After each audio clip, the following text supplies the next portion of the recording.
Microphone will go straight to him now. I come to Israel with a single message. You're not alone. You are not alone. As long as the United States stands, and we will stand forever, we'll not let you ever be alone. Most importantly, I know the recent terrorist assault on the people of this nation has left a deep, deep wound. More than 1,300 innocent Israelis killed, including at least 31 American citizens by the terrorist group Hamas. Hundreds of young people at a music festival. The festival was for peace, gunned down as they ran for their lives. Scores of innocents, from infants to elderly grandparents, Israelis and Americans, taken hostage.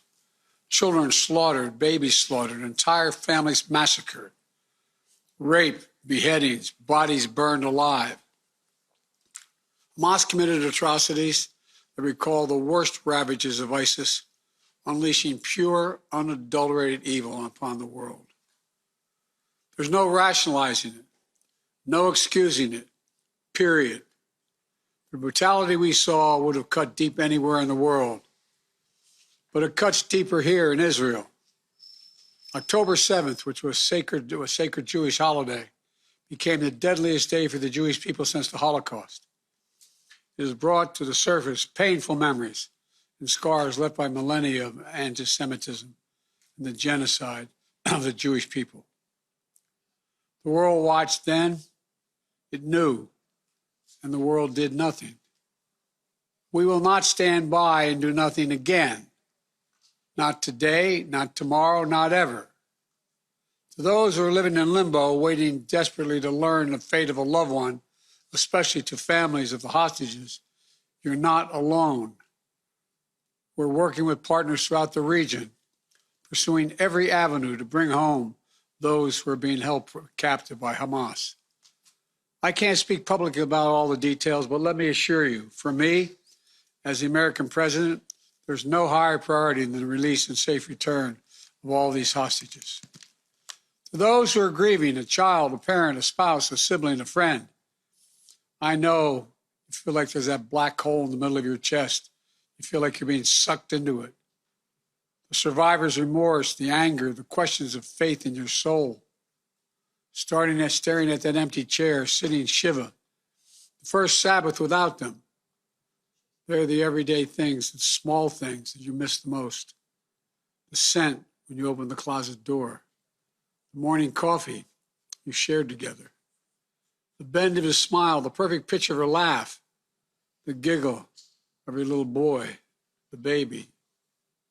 For those who have lost loved ones, this is what I know. They'll never be truly gone. There's something that's never fully lost, your love for them and their love for you. And I promise you, you'll be walking along some days and say, what would she or he want me to do? You smile when you pass a place that reminds you of them. That's when you know. When a smile comes to your lips before a tear to your eye, that's when you know you're going to fully make it.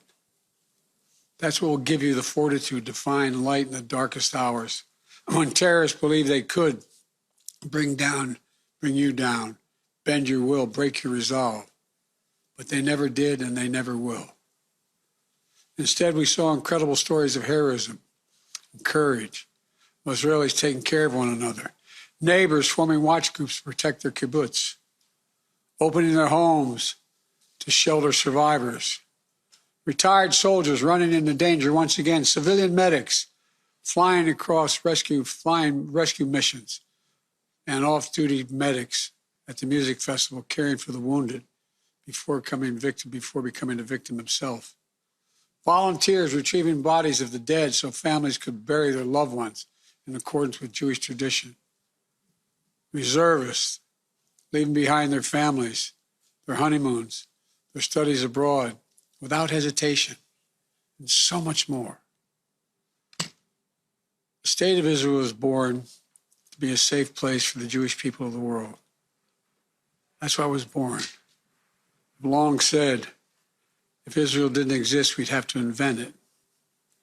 While it may not feel that way today, Israel must again be a safe place for the Jewish people. And I promise you, we're going to do everything in our power to make sure that it will be.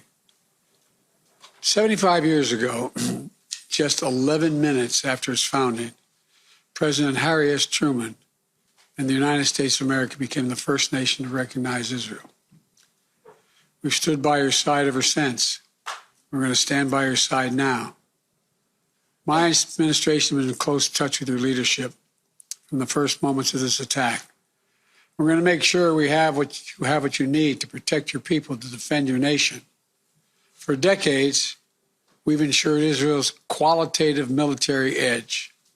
And later this week, I'm going to ask the United States Congress for an unprecedented support package for Israel's defense. We're going to keep Iron Dome fully supplied so it can continue standing sentinel over Israeli skies, saving Israeli lives.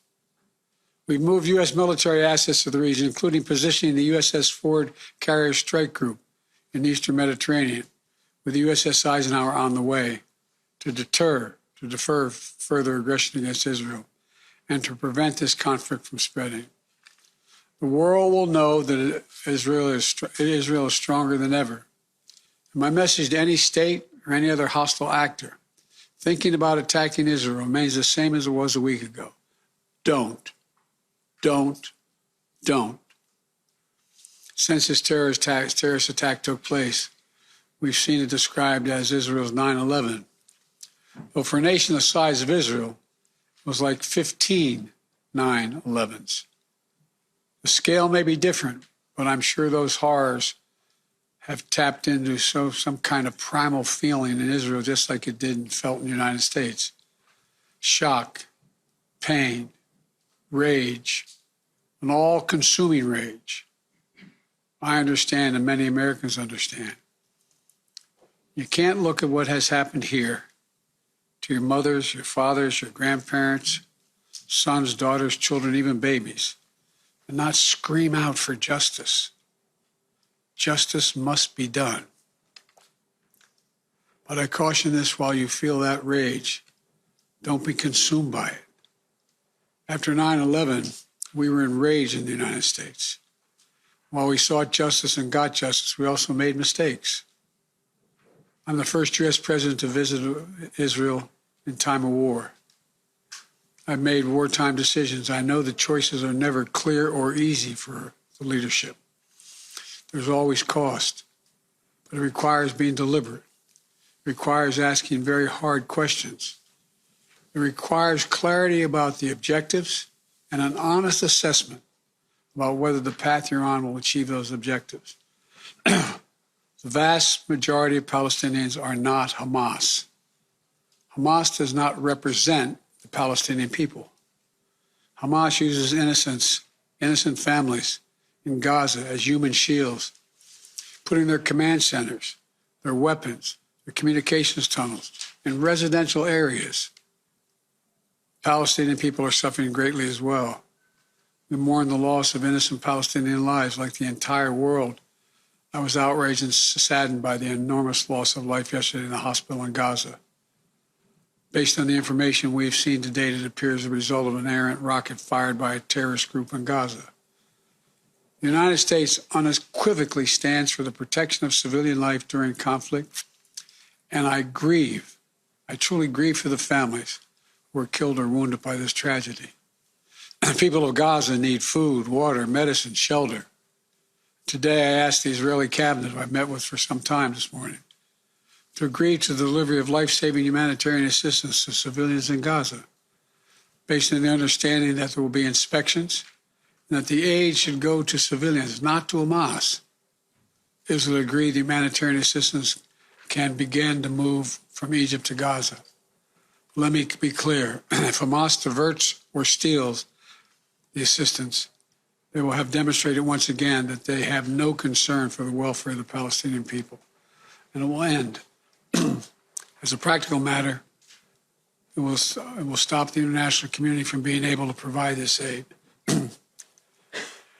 We're working in close cooperation with the government of Egypt, the United Nations, and its agencies like the World Food Program and other partners in the region to get trucks moving across the border as soon as possible.